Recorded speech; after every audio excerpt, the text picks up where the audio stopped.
My name is Joaquin Rivera, and I'm a road construction foreman who survived the first 43 days when the world froze solid. When Yellowstone erupted and triggered an Ice Age apocalypse, I watched Phoenix turn from desert paradise into a frozen wasteland where the temperature never rises above freezing.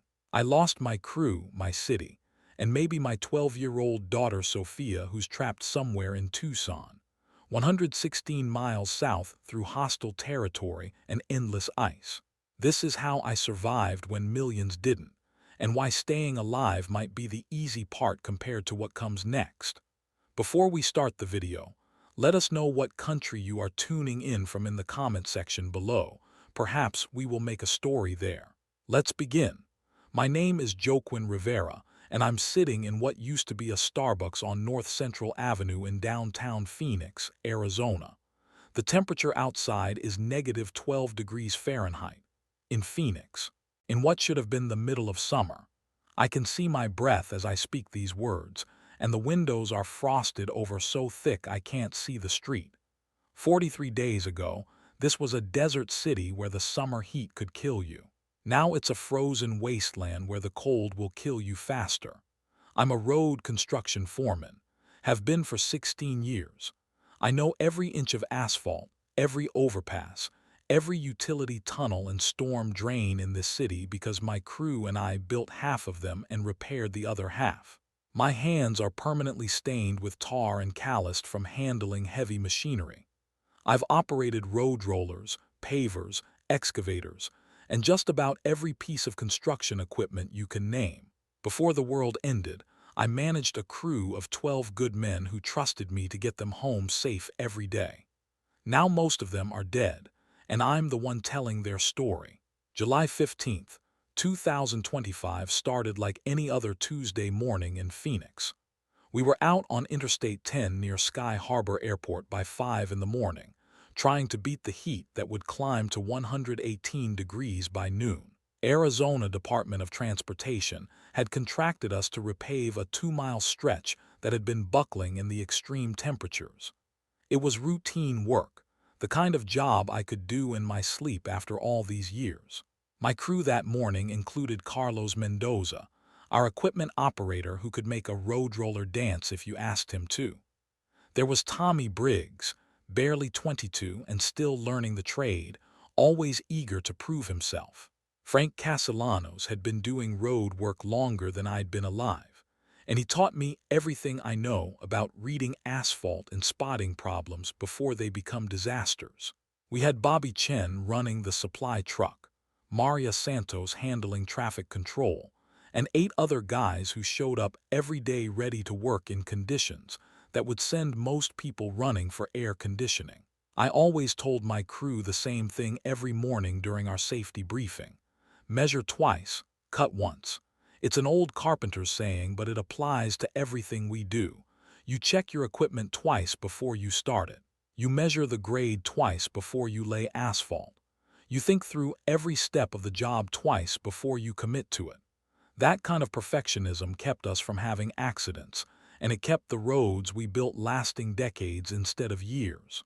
The work that morning was going smooth. We had the old asphalt torn up and hauled away by 7:30. The roadbed was graded and ready for the new layer by 9.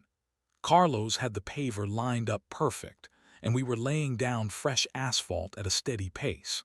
The sun was already brutal, but we were used to it. In Phoenix road construction, you either learn to work in the heat or you find another job.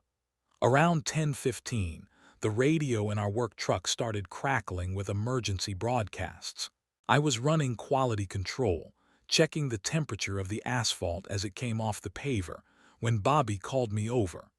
The radio was picking up reports about some kind of eruption at Yellowstone National Park.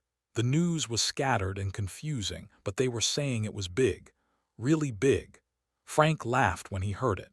He said Yellowstone was over 1,000 miles away, so what did that have to do with us melting our boots to the pavement in Arizona? We all had a good chuckle about that and went back to work.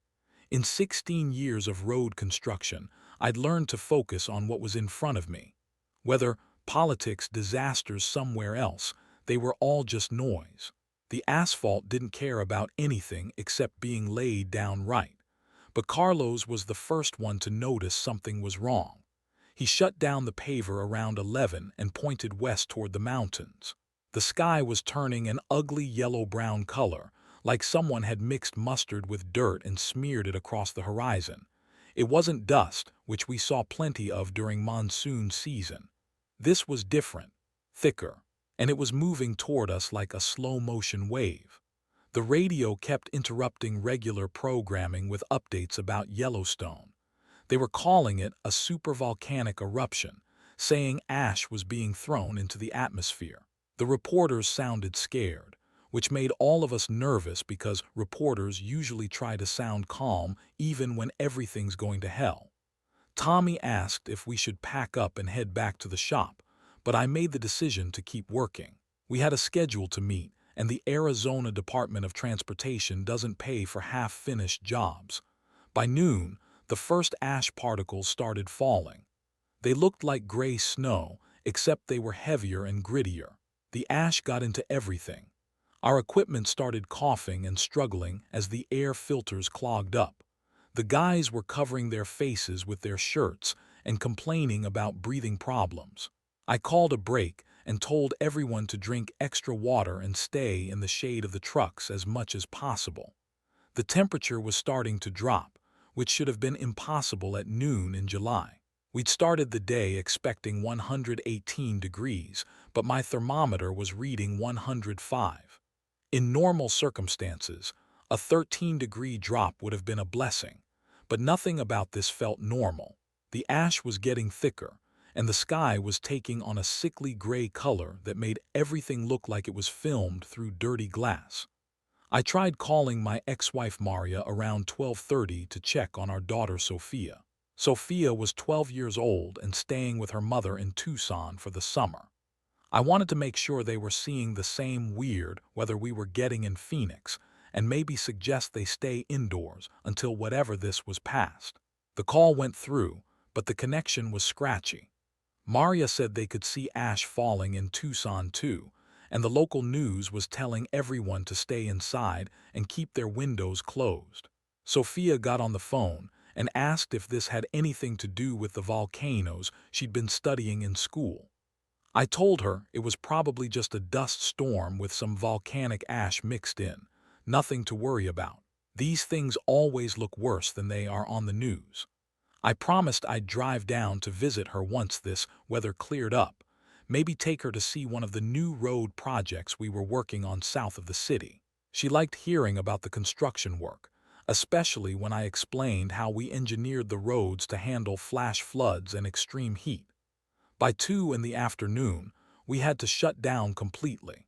The ash was so thick it was like working in a fog, and our equipment was overheating from clogged filters. Frank suggested we call it a day and come back tomorrow when the air was clearer. I agreed, but I had a nagging feeling this wasn't going to clear up as fast as we hoped. Something about the color of the sky and the way the ash kept falling steady, instead of coming in waves like a normal dust storm. The drive back to the shop took twice as long as usual. Visibility was down to maybe 50 yards, and every other vehicle on the road had their hazard lights on. The radio was wall-to-wall coverage of the Yellowstone eruption, and the reports were getting more serious by the hour.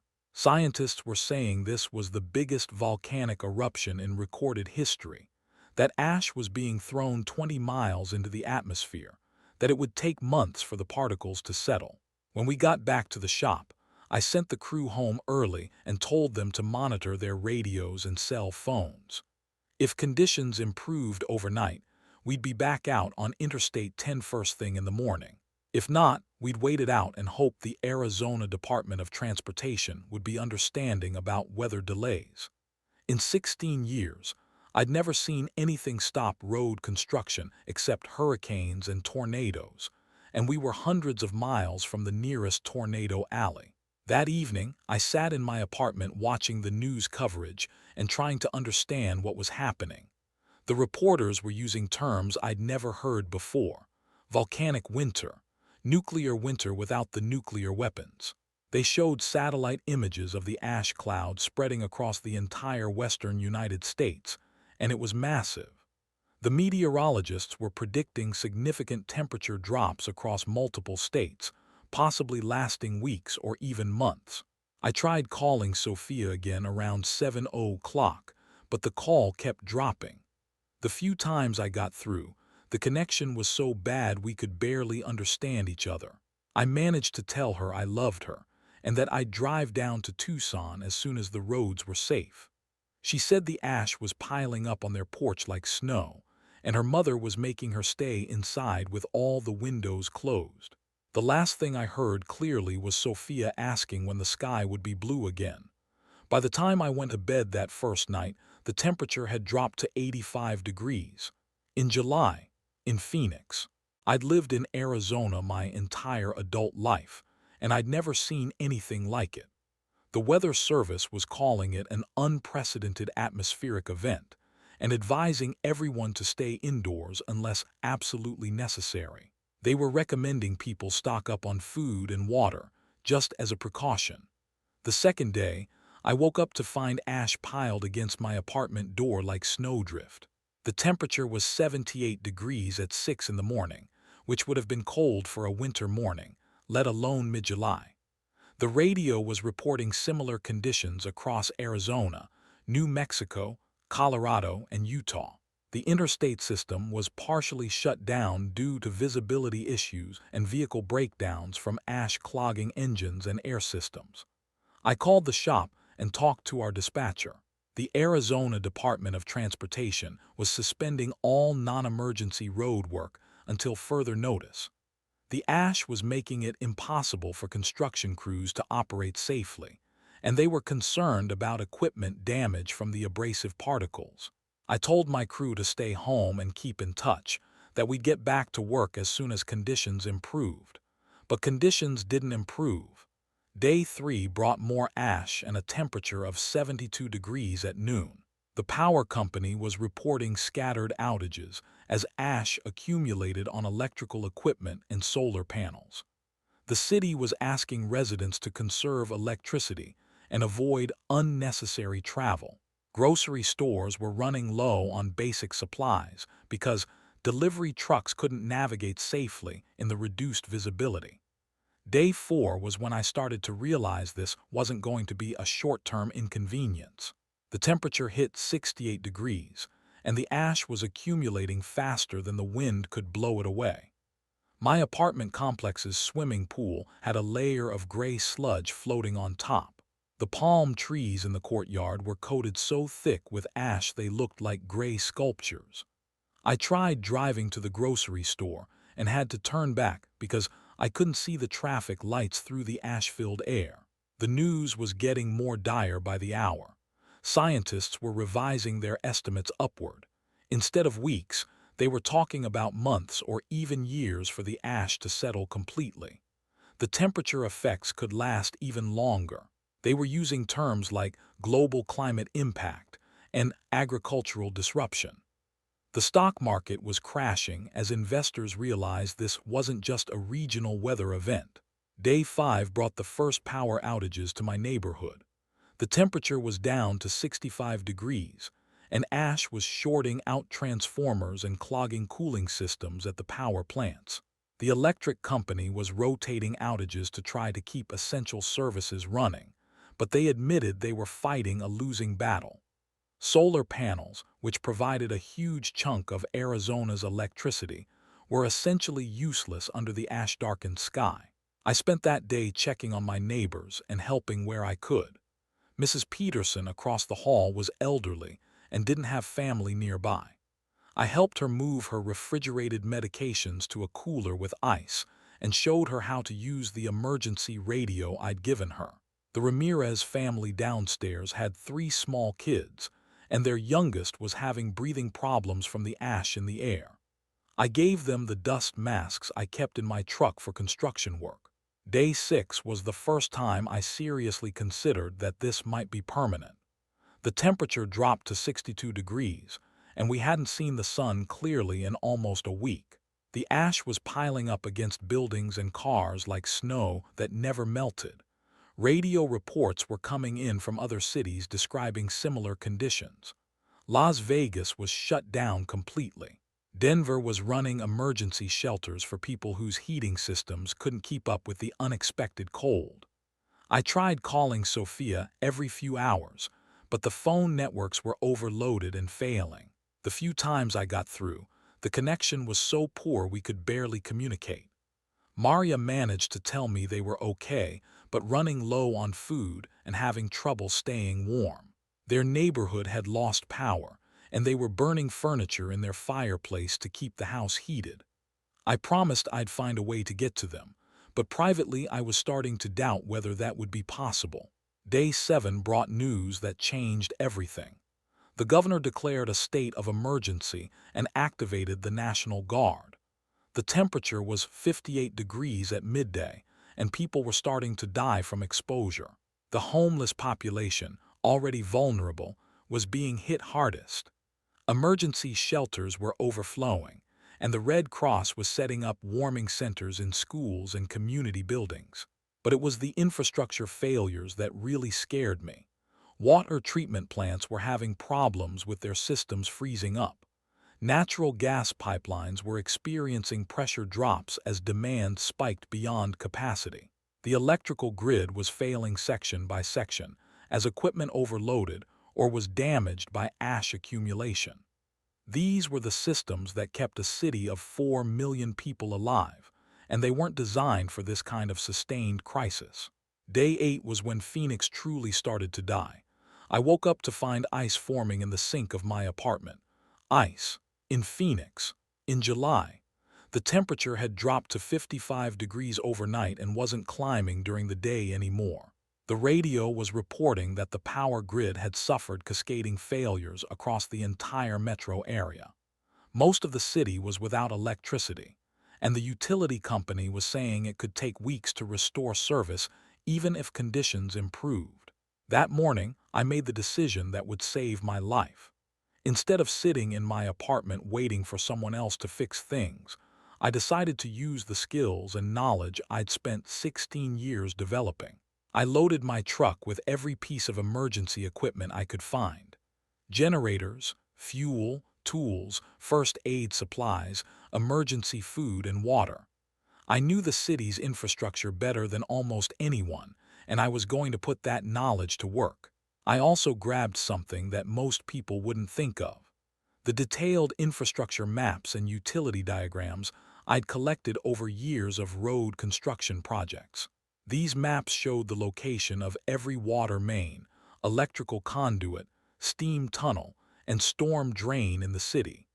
If I was going to survive what was coming, I'd need to know how to access the systems that were still functioning and avoid the ones that were failing.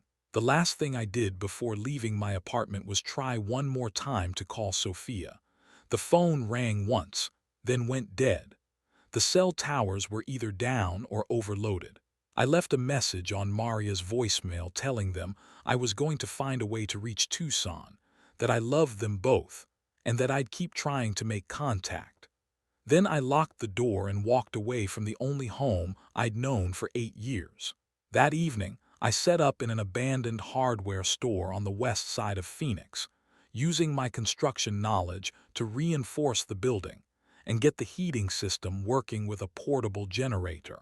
As I worked, I kept thinking about what Sophia had asked me on that first day. When would the sky be blue again? Now, 8 days later, I was beginning to understand that the answer might be never. The world we'd known was ending, and those of us who survived would have to build something new from whatever pieces we could salvage. The radio was still broadcasting, but the reports were getting more scattered and desperate. Other cities were reporting similar conditions.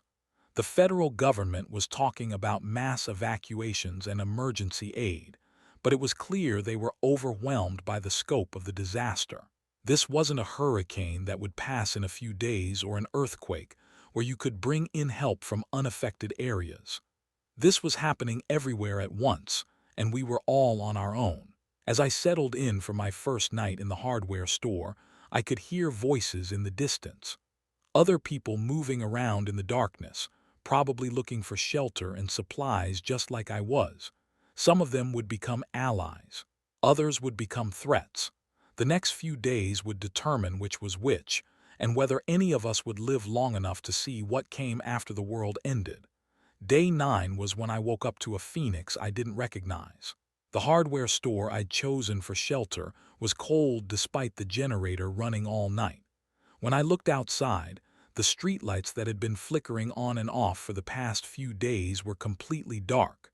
No traffic signals. No lit windows in the apartment buildings across the street. No electronic billboards or neon signs. The complete power grid failure I'd been expecting had finally happened, and Phoenix was now a city of 4 million people living in the Dark Ages.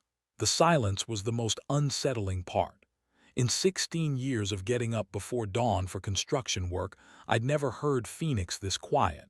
No air conditioners running. No traffic humming on the freeways. No aircraft taking off from Sky Harbor Airport.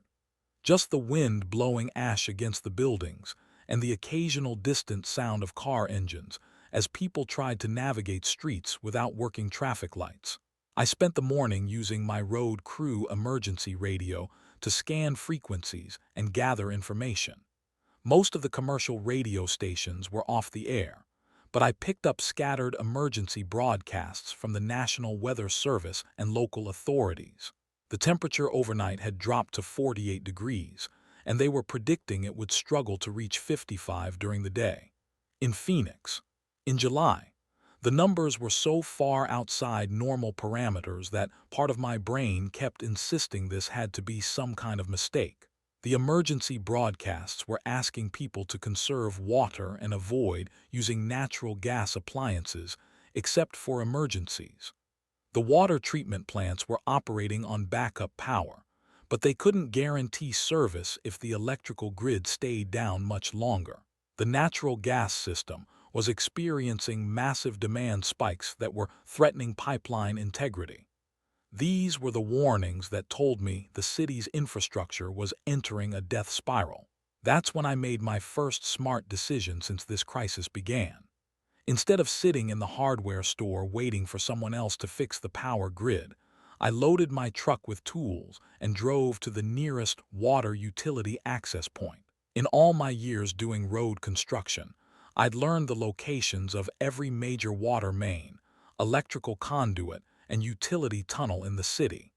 Most people didn't even know these systems existed, but they were the arteries that kept Phoenix alive. I found what I was looking for about 6 blocks from the hardware store. A utility access tunnel that connected to the main water distribution system for the west side of the city. The tunnel entrance was locked, but I had legitimate access codes from my construction work. City contractors need to access these systems when we're working around them, and those codes don't automatically expire during emergencies. What I found down there changed my understanding of how bad things had gotten.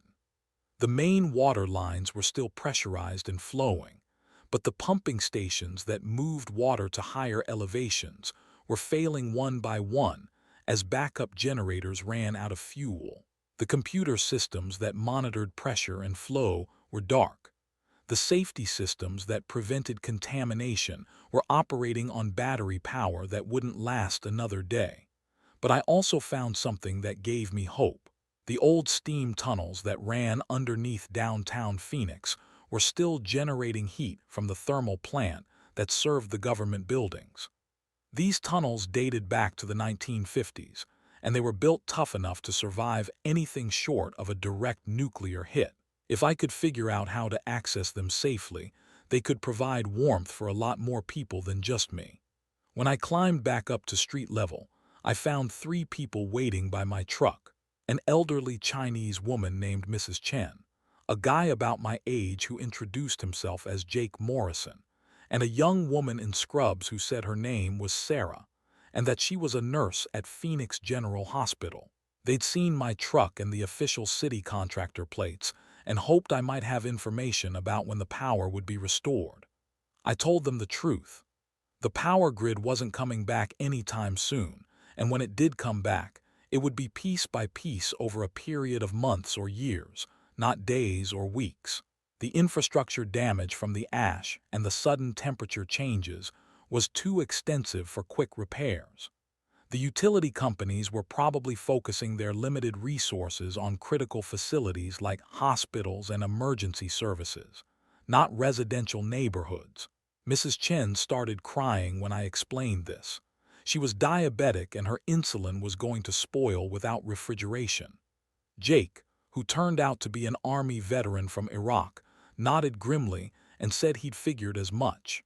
Sarah told us that Phoenix General had closed except for emergency trauma cases because they couldn't maintain sterile conditions or power critical life support equipment. That's when I made my second smart decision. I invited all three of them to come back to the hardware store with me.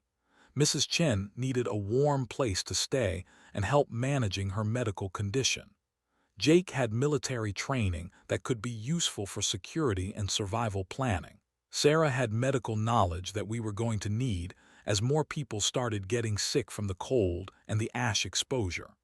Most importantly, they were all thinking clearly and trying to solve problems instead of just panicking. The hardware store became our base of operations. I used my construction experience to properly insulate the building and set up a more efficient heating system using the materials available on the shelves.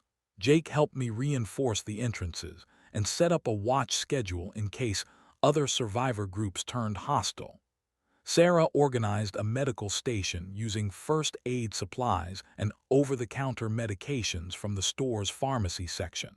Mrs. Chen turned out to be a retired elementary school teacher, and she had skills we needed that none of us had thought about. She knew how to organize large groups of people, how to settle disputes fairly, and how to make decisions democratically when everyone was scared and stressed. She also knew how to ration food and supplies to make them last as long as possible, something she'd learned from her parents who lived through the Great Depression. By day 10, word had gotten around the neighborhood that we had heat, medical care, and were helping people instead of just looking out for ourselves. A steady stream of refugees started showing up at our door. Some we could help. Others we had to turn away because we didn't have the resources or because they seemed like they might be dangerous to the group. The people we accepted included Bobby Chen, who had worked on my road crew and knew how to operate heavy machinery. There was Maria Santos, who had been our traffic control specialist and understood how to coordinate movement of people and vehicles safely.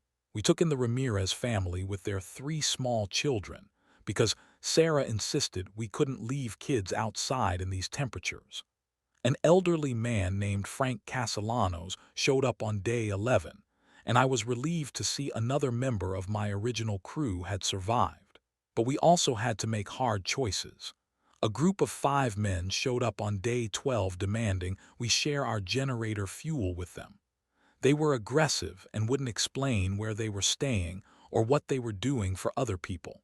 Jake and I decided they were probably raiders looking for easy targets, and we told them to leave. They made threats about coming back with more people, which meant we had to start thinking about defense as well as survival. The water crisis hit us on day 13. I woke up that morning to find that the pipes in the hardware store had frozen solid overnight. When I checked the utility tunnel, I discovered that the main pumping station for our area had finally run out of backup generator fuel. Without electrical power to run the pumps, water pressure was dropping throughout the west side of the city. This is where my infrastructure knowledge saved everyone in our group.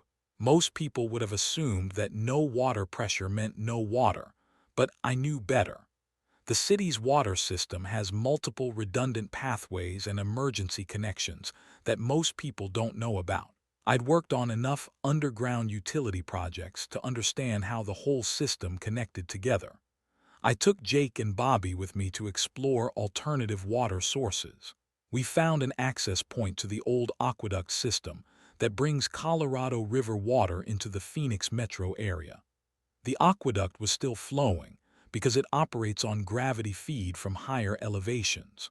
By tapping into a maintenance access point and using a portable pump powered by our generator, we could provide clean water for our entire group and anyone else in the neighborhood who needed it.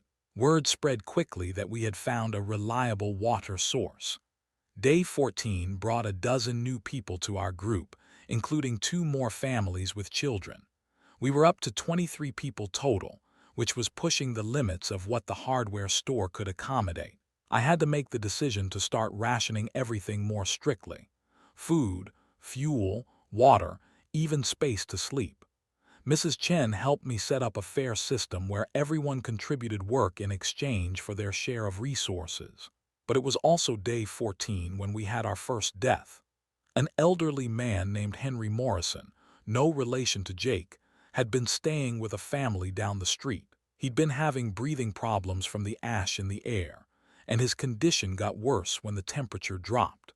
By the time they brought him to Sarah, his lungs were so congested she couldn't help him with the limited medical supplies we had available.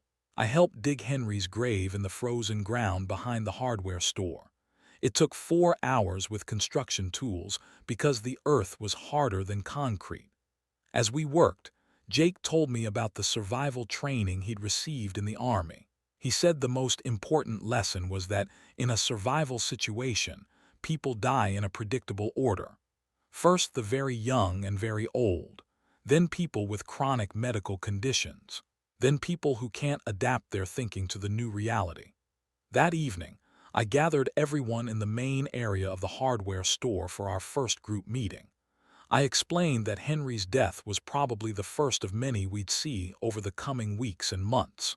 The infrastructure systems that had kept Phoenix livable were failing faster than they could be repaired. The food distribution system had collapsed. The medical system was overwhelmed. The electrical grid might never be fully restored. I told them we had 2 choices. We could stay in Phoenix and try to survive the winter using whatever resources we could scavenge from the city. Or we could attempt to move to a location with better long-term prospects for survival. I've been thinking about this constantly since day 8, and I was leaning toward the second option. Phoenix was a desert city that depended completely on technology and imported resources to support its population. Without those systems, it was essentially uninhabitable. The problem was that any attempt to leave Phoenix would be extremely dangerous. The highways were blocked by abandoned vehicles and ash accumulation. Other survivor groups were becoming territorial and hostile. The temperature was continuing to drop, making travel on foot nearly impossible. Most of our group had no experience with survival in extreme conditions, but I had one advantage that most people didn't. In my 16 years of road construction work, I'd built and repaired highways throughout Arizona, New Mexico, and Southern California. I knew alternate routes that most people had never heard of. I understood which roads were built to handle extreme weather and which ones would be impassable. Most importantly, I had detailed maps of the entire regional transportation network stored in my truck. Sarah raised the question that everyone was thinking. Where would we go? It had to be somewhere with a reliable water source, preferably geothermal heat, and a climate that could support agriculture even in the new ice age conditions. It had to be far enough from major cities to avoid competition for resources, but close enough to trade routes to avoid complete isolation. I'd been studying my maps every night, and I had an answer. Southern Arizona near Tucson had several advantages. The elevation was lower than Phoenix, which meant slightly warmer temperatures. There were hot springs and geothermal features that could provide heat. The agricultural areas around Tucson were more diverse than the Phoenix area, which meant better prospects for finding food. Most importantly, my daughter Sophia was somewhere in the Tucson area, and I wasn't going to abandon her. Jake supported the idea of leaving Phoenix. He said military doctrine was clear that you never tried to defend an indefensible position, and Phoenix without infrastructure was indefensible. Bobby agreed because he'd grown up in Tucson and knew the area well. Maria was hesitant because traveling with 3 small children in these conditions would be extremely dangerous. Mrs. Chen asked the question that made me realize how serious this decision was. She wanted to know what we'd do if we encountered other groups that didn't want to share resources or territory. Would we fight them? Would we try to negotiate? Would we keep moving until we found an area that wasn't already occupied? These were life and death decisions that would determine not just whether we survived, but what kind of people we became in the process. I told the group I'd need a few more days to plan a route and gather the supplies we'd need for the journey. We'd also need to modify vehicles for travel in ice and snow conditions, something none of us had ever done before. Most importantly, we'd need to scout ahead and make contact with other survivor groups to understand what we'd be walking into. Day 15 brought news that made the decision easier. My radio picked up a transmission from a group of survivors near Tempe who were fighting off raiders trying to take their supplies. The transmission cut off suddenly, and we never heard from them again. Jake said this was exactly what he'd expected to happen as resources became more scarce and desperate people turned to violence. That same day, we had our own encounter with hostiles. The 5 men who had demanded generator fuel on day 12 came back with 3 more people and weapons. They surrounded the hardware store and demanded we give them half of everything we'd collected. When I refused, their leader said they'd take it by force, and we could either cooperate or get hurt. This was the moment when our group became something more than just refugees sharing a building. Jake and I had prepared for this possibility. We had defensive positions set up inside the store, and we'd practiced coordinating our response to exactly this kind of threat. More importantly, we had the advantage of knowing the building's layout and having better cover than people attacking from the street. I told the raiders they had 10 seconds to leave our property before we defended ourselves. The leader laughed and said 8 people couldn't fight off 11. That's when he learned his first lesson about the difference between desperate refugees and organized survivors. We weren't 8 random people. We were a team that had trained together, planned together, and committed to protecting each other. The confrontation lasted less than 2 minutes. Jake's military training meant he understood tactical positioning and fire discipline. My construction background meant I understood how to use the building's structure for cover and protection. Most importantly, we were defending our home and our people, while they were just looking for easy targets. When it was over, 3 of the raiders were wounded and the rest had retreated. We'd captured 2 weapons and learned that there were at least 4 other groups in the area conducting similar raids. Jake said this proved his point that Phoenix was becoming too dangerous for non-combatants like Mrs. Chen and the children. Day 16 was when we started serious preparations for leaving Phoenix. I used my infrastructure maps to plot 3 different routes to the Tucson area, each with different advantages and risks. The most direct route followed Interstate 10, but that highway was likely to be blocked and monitored by other groups. The safest route went through back roads and smaller highways, but it would take much longer and require more fuel. Sarah raised a medical concern I hadn't considered. Several people in our group, including Mrs. Chen and one of the Ramirez children, had chronic conditions that required regular medication. Moving them in cold weather over long distances could be life-threatening, even if we didn't encounter any hostile groups. We'd need to find medical supplies and possibly a doctor before attempting the journey. That's when Bobby reminded me about something I'd forgotten. There was a National Guard armory about 15 miles south of Phoenix that might have medical supplies, winter gear, and vehicles designed for extreme weather conditions. The National Guard had been activated on day 7, but we hadn't seen any evidence of their presence in our area. It was possible the facility had been abandoned, or it might be defended by military personnel. I decided to scout the armory with Jake and Bobby, while the rest of the group continued gathering supplies and planning the route south. If we could acquire military-grade cold weather equipment and vehicles, our chances of reaching Tucson successfully would improve dramatically. If the facility was occupied by military personnel, we might be able to get official information about conditions in other parts of the state.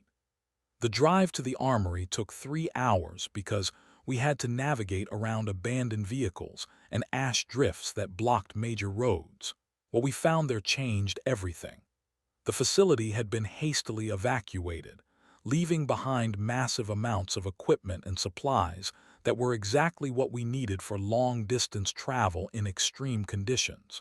There were Arctic sleeping bags rated for temperatures down to -40 degrees, military meals ready to eat that would last for years without refrigeration, water purification equipment that could make any water source safe to drink, cold weather clothing and boots in every size we'd need for our group.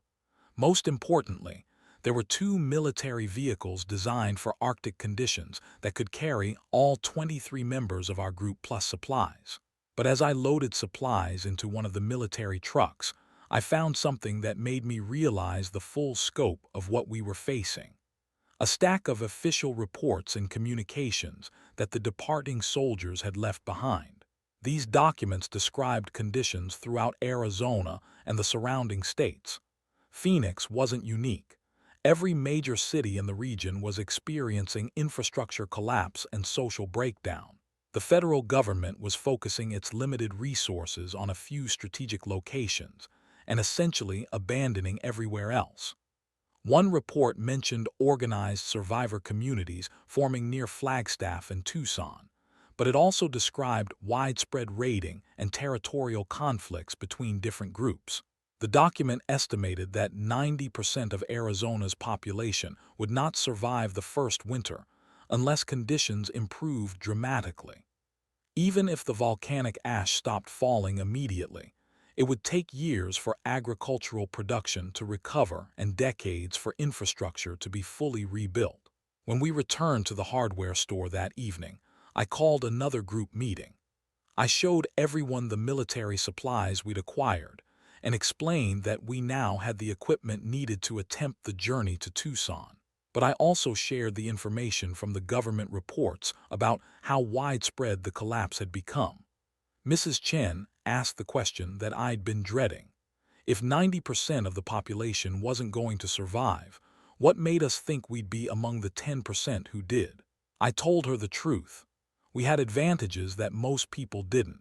We had practical skills like construction, medical training, and military experience. We had detailed knowledge of the regional infrastructure and transportation networks. Most importantly, we had formed a functional group that could work together and make difficult decisions collectively. But I also told them that survival wasn't guaranteed for anyone. The journey to Tucson would be dangerous. Even if we made it safely, we'd still face months or years of extreme conditions with no guarantee that things would ever return to normal. Anyone who wanted to stay in Phoenix and take their chances here was free to make that choice. 7 people decided to stay behind. They formed their own group and took over the hardware store after we left. I gave them detailed maps of the local water and heating systems, along with enough supplies to last several weeks. I also left them one of the emergency radios so they could stay in contact with other survivor groups in the Phoenix area. 16 people committed to making the journey south. We spent day 17 loading the military vehicles and making final preparations. I used my road construction experience to modify the vehicles for maximum efficiency and reliability. Jake organized the group into teams with specific responsibilities for navigation, security, medical care, and resource management. Sarah prepared medical kits for treating injuries and illnesses during travel. As we prepared to leave Phoenix on the morning of day 18, I tried one more time to make radio contact with Tucson. The emergency frequencies were mostly static, but I did pick up what sounded like an organized survivor group broadcasting from somewhere south of the city. The transmission was too weak and broken to understand clearly, but it gave me hope that we were heading toward other people who had managed to maintain some kind of civilization. The last thing I did before we drove away was leave a message for Sophia at our old meeting place near Sky Harbor Airport. I wrote a detailed note explaining what had happened, where I was going, and how she could find me if she ever made it back to Phoenix. I sealed the note in a waterproof container and buried it in a location she'd remember from our visits to the construction sites. As our convoy pulled onto the ash-covered remains of Interstate 10, I looked back at the Phoenix skyline one last time. The city that had been my home for 16 years was dark, frozen, and dying. But somewhere ahead of us, in the uncertain darkness of the new world we were driving into, there might still be hope for rebuilding something worth living for. Day 18 marked the beginning of our journey into the unknown. Our convoy of 2 military vehicles pulled away from the hardware store at dawn, carrying 16 survivors and everything we owned in the world. The temperature was 42 degrees, and ash was still falling steadily from the gray sky that hadn't shown a glimpse of blue in over 2 weeks. As we drove through the empty streets of Phoenix, I realized I was looking at a dead city. No traffic lights working, no signs of life in the buildings. Just abandoned cars covered in ash and the occasional flicker of firelight in windows where other survivor groups had taken shelter. The route I'd planned would take us southeast through Chandler and Casa Grande before connecting to Interstate 10 near Picacho Peak. This path avoided the main highways where we were most likely to encounter other groups, but it also meant traveling on back roads that might be completely impassable. In my 16 years of road construction, I'd learned that secondary roads were the first to become unusable during extreme weather, because they weren't built to the same standards as major highways. Jake was driving the lead vehicle with Bobby as navigator and Maria handling communications. I drove the second vehicle with Sarah monitoring our medical supplies, and Mrs. Chen keeping track of our food and water rations. The Ramirez family and the other survivors were split between both vehicles, with everyone assigned specific responsibilities for security, navigation, and resource management. We'd practiced this organization during our final days in Phoenix, but this was our first real test under actual travel conditions. The first challenge came within 20 miles of leaving Phoenix. The back roads through Chandler were completely blocked by abandoned vehicles and ash drifts that had accumulated over 17 days. Some of the cars had been there since the first day when people tried to evacuate, but got stuck in traffic jams that stretched for miles. Others had been abandoned more recently as their owners ran out of fuel or their engines failed from ash damage. Using my construction experience, I identified a route through an industrial area where the roads were wider and had better drainage. These roads had been built to handle heavy truck traffic, which meant they had stronger foundations and were less likely to be completely blocked. It took us 3 hours to navigate what should have been a 30-minute drive, but we made it through without having to abandon our vehicles or backtrack to find alternate routes. The temperature continued dropping as we traveled south. By midday, my thermometer was reading 38 degrees, which was colder than the lowest temperature ever recorded in Phoenix during winter. Sarah was monitoring everyone for signs of hypothermia and frostbite, but the military cold, weather gear we'd acquired from the armory, was keeping everyone warm enough. The vehicles had reliable heating systems that were working efficiently despite the extreme conditions. Day 19 brought our first encounter with other survivors on the road. We were approaching Casa Grande when Jake's radio crackled with a transmission from another vehicle ahead of us. A family of 4 had been traveling north from Tucson and were stranded with a broken-down truck about 5 miles from our position. They were asking anyone in the area for assistance with repairs or transportation. This created our first major decision as a group. Helping them would mean using fuel and time we couldn't spare, and it would mean adding 4 more people to our convoy when we were already at the limits of our carrying capacity. But leaving them stranded in these temperatures would be a death sentence, especially since they had 2 children under 10 years old. Mrs. Chen argued that we had a moral obligation to help other survivors whenever possible. Jake pointed out that we couldn't save everyone, and our primary responsibility was to the people already in our group. I made the call to stop and offer assistance. When we reached their location, I found a mechanical problem I could fix using tools from my construction kit. Their truck had a clogged fuel filter that was preventing the engine from getting enough gas to run properly. It was the kind of issue that would have been a minor inconvenience under normal conditions, but in the current situation, it had become life-threatening. While I worked on their truck, Sarah examined the family for medical problems and Jake assessed their supplies and equipment. What we learned changed my perspective on conditions throughout Arizona. This family had left Tucson 3 days earlier because organized raider groups were taking over neighborhoods and forcing residents to hand over food and supplies. They'd been heading for Phoenix hoping to find government assistance or military aid, not knowing that Phoenix was in worse condition than Tucson. The father, whose name was David Chen, no relation to Mrs. Chen, told us about the situation in Tucson. The city government had collapsed completely by day 10. The police department had abandoned most areas except downtown, where they were protecting City Hall and the remaining emergency services. Gangs and raider groups were fighting each other for control of different neighborhoods, with ordinary families caught in the middle. But David also had information that gave me hope. There were organized survivor communities forming in the rural areas south and east of Tucson.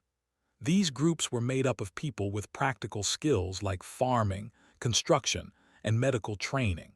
They were setting up sustainable settlements with solar power, water wells, and food production. Most importantly, they were working together instead of fighting each other for resources. After I got their truck running, we faced another decision. David's family wanted to turn around and travel with us back toward Tucson, but they warned us about the raider groups we'd encounter as we got closer to the city. Jake suggested we change our route to avoid Tucson entirely and head directly for the rural communities David had described. This would mean traveling through more difficult terrain, but it would also mean avoiding the urban warfare that was apparently tearing Tucson apart. I decided we'd continue with our original plan, but modify it based on the intelligence David's family had provided. Instead of entering Tucson directly, we'd approach from the east and make contact with the rural survivor communities first. If those communities were as organized and peaceful as David described, they might be willing to help us search for Sophia and Maria. If they weren't, we'd have the option of continuing further south toward the Mexican border. Day 20 brought the first major test of our group's unity. We were camped for the night in an abandoned truck stop near Casa Grande when Bobby Chen came to me with a proposal that split our group down the middle. He'd been talking with some of the other survivors, and they wanted to abandon the mission to find Sophia and instead head directly for Southern California. Bobby argued that California had better infrastructure, more resources, and a milder climate even with the volcanic winter conditions. The argument that followed revealed tensions that had been building since we left Phoenix. Some people had joined our group primarily because we had vehicles and supplies, not because they supported the decision to search for my daughter. They saw the journey to Tucson as a dangerous detour that reduced everyone's chances of survival. Maria Santos, who had worked on my construction crew, supported me completely. She said we'd made a commitment to each other and to finding Sophia, and backing out now would destroy the trust that held our group together. Mrs. Chen proposed a compromise that satisfied no one but kept the group from splitting apart completely. Anyone who wanted to leave could take their share of supplies and continue on their own. The rest of us would stick with the original plan. In the end, 3 people decided to leave. They took one of the military vehicles and enough supplies for several weeks, then headed west toward California. I never saw them again, and I never found out whether they made it safely. The 13 of us who remained continued south with a stronger sense of unity, but also a clearer understanding of how fragile our alliance really was. Jake took over more of the leadership responsibilities, which gave me time to focus on navigation and mechanical issues. Sarah became our unofficial morale officer, making sure everyone stayed emotionally healthy despite the constant stress and uncertainty. Day 21 brought a mechanical crisis that nearly ended our journey. The remaining military vehicle started overheating as we climbed through the hills between Casa Grande and Tucson. The cooling system was clogged with ash and debris, and the engine was running rough from contaminated fuel. I managed to keep us moving by stopping every few miles to clean the air filter and add coolant, but it was clear the vehicle wouldn't last much longer without major repairs. This forced us to make camp early in an abandoned gas station while I worked on the engine. What I found when I opened the hood was worse than I'd expected. The ash had been acting like sandpaper inside the engine, wearing down seals and gaskets faster than they were designed to handle. The fuel system was contaminated with particles that were clogging injectors and fuel lines. Most seriously, the transmission was starting to slip, which meant we were losing power to the wheels. Using every trick I'd learned in 16 years of maintaining construction equipment, I managed to get the vehicle running well enough to continue traveling. But I had to be honest with the group about our situation. We had maybe 50 miles of driving left before the engine failed completely. After that, we'd be continuing on foot through terrain that was becoming more mountainous and dangerous. Sarah raised the medical concern that had been worrying me since we left Phoenix. Several people in our group, including Mrs. Chen and 8-year-old Carmen Ramirez, were showing signs of respiratory problems from prolonged exposure to volcanic ash. The military gas masks we'd acquired helped, but they weren't designed for continuous wear over weeks or months. If we had to start traveling on foot, the increased physical exertion combined with ash exposure could be life-threatening for people who were already having breathing difficulties. Day 22 was when we got our first glimpse of what Tucson had become. From a hilltop about 10 miles north of the city, we could see smoke rising from multiple fires throughout the metropolitan area. Some were probably just people burning whatever they could find for heat, but others looked like they might be buildings that had been deliberately set on fire. The pattern of smoke columns suggested that different areas of the city were controlled by different groups, and they weren't cooperating with each other. Jake used military binoculars to scout potential routes through the city. What he saw confirmed David Chen's warnings about raider groups and territorial conflicts. There were roadblocks and checkpoints at major intersections, with armed guards checking everyone who tried to pass. Some neighborhoods appeared to be completely abandoned, while others showed signs of organized defensive preparations. More concerning was what we couldn't see. There were no government vehicles, no police patrols, no military presence, and no signs of organized emergency services. The city government had either collapsed completely or retreated to a small defended area that we couldn't identify from our position. This meant we were entering a lawless zone where the only authority came from whoever had the most weapons and people. That evening, our radio picked up transmissions from multiple groups operating in the Tucson area. Some were clearly raider organizations, coordinating attacks on supply convoys or planning raids on survivor settlements. Others sounded like legitimate survivor communities trying to organize mutual aid and defense against the raiders. The problem was that we had no way to tell which groups were trustworthy and which ones would try to rob or kill us if we made contact. Day 23 brought the decision that would determine whether we lived or died over the next few days. Our vehicle was failing rapidly, and we were less than 20 miles from areas where we might find Sophia and Maria. I had three choices. We could try to drive directly into Tucson and risk running into hostile groups with superior numbers and weapons. We could abandon the vehicle and continue on foot, which would be slower and more dangerous but might allow us to avoid detection. Or we could try to make contact with one of the rural survivor communities and ask for their help in searching the city.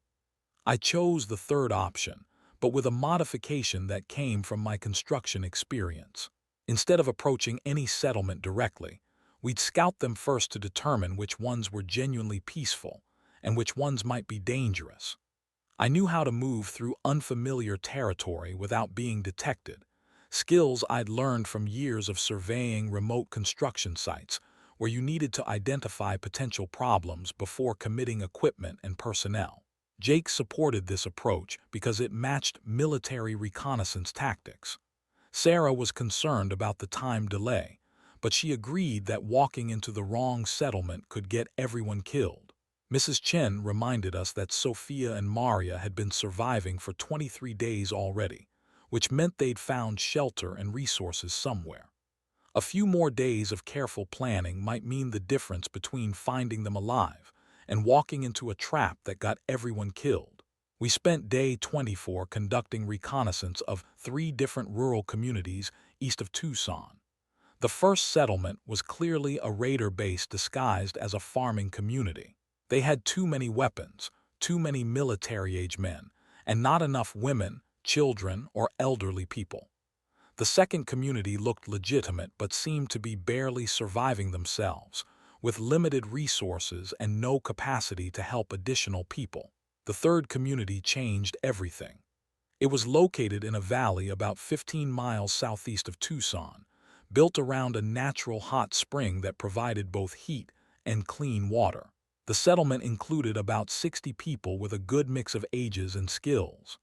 They had solar power systems, greenhouses for food production, workshops for manufacturing and repair, and defensive positions that could protect against raider attacks without being aggressive toward peaceful visitors. Most importantly, they had a radio communication network that connected them with other settlements throughout southern Arizona. When I finally made contact with their radio operator that evening, I learned that they'd been tracking survivor movements throughout the region. They had information about refugee groups, raider activities, and the locations of abandoned supply caches that could be useful for our search. The radio operator, who identified himself as Tom Rodriguez, told me something that made my heart race. 3 days earlier, their scouts had reported seeing a woman and young girl at an abandoned ranch about 20 miles northwest of their settlement. The woman matched Maria's description, and the girl appeared to be the right age to be Sophia. They hadn't made direct contact because the ranch was in disputed territory claimed by 2 different raider groups. Day 25 was when I had to make the hardest decision since this crisis began. Tom Rodriguez offered to help us search for Sophia and Maria, but only if we agreed to join their settlement permanently and contribute our skills and resources to their community. This was a reasonable offer that would give all 13 survivors a safe place to live with access to food, water, heat, and medical care. But it also meant potentially abandoning the search if Sophia and Maria weren't at the ranch Tom's scouts had identified. The settlement couldn't spare people and resources for an extended search operation that might take weeks or months and could attract unwanted attention from raider groups. If we joined them, we'd have to accept whatever we found at the ranch and make the best of it. Jake argued that we should accept Tom's offer regardless of what we found at the ranch. Our group had proven we could work well together, and the skills we developed during our journey would be valuable to any survivor community.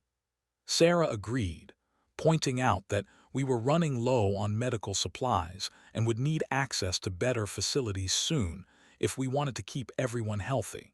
Mrs. Chen asked the question that cut to the heart of my dilemma.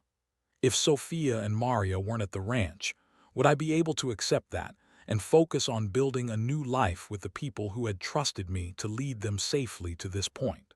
Or would I insist on continuing the search even if it meant putting everyone else at risk? I told the group I needed until morning to make the decision. That night, I sat alone in the broken-down military vehicle and thought about everything that had happened since July 15th. 25 days ago, I'd been a road construction foreman with a normal life, normal problems, and normal expectations about the future. Now, I was the leader of a group of survivors in a world that might never be normal again. The truth was that I'd become attached to these people in ways I hadn't expected. Mrs. Chen reminded me of my own grandmother, who had taught me that survival wasn't just about staying alive, but about maintaining your humanity under impossible conditions. Jake had become the brother I'd never had, someone I could trust completely in life-or-death situations. Sarah had kept us all mentally and physically healthy when the stress should have broken us apart. But I also couldn't abandon Sophia and Maria without knowing what had happened to them. They were my family, and finding them had been the driving force behind every decision I'd made since the world ended. If I gave up the search now, I'd spend the rest of my life wondering whether they were still alive somewhere, waiting for me to find them. Day 26 dawned clear and cold, with the temperature holding steady at 35 degrees.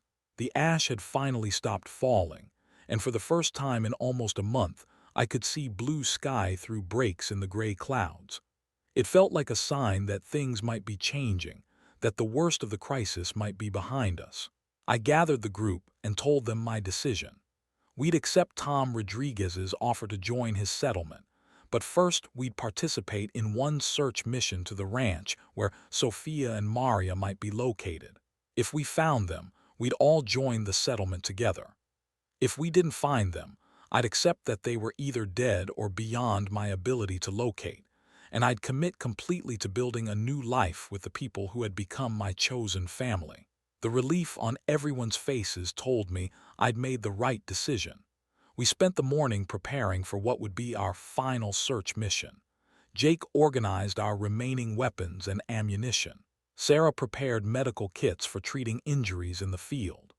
Mrs. Chen distributed our last emergency food rations and reminded everyone about the communication protocols we'd use if we got separated.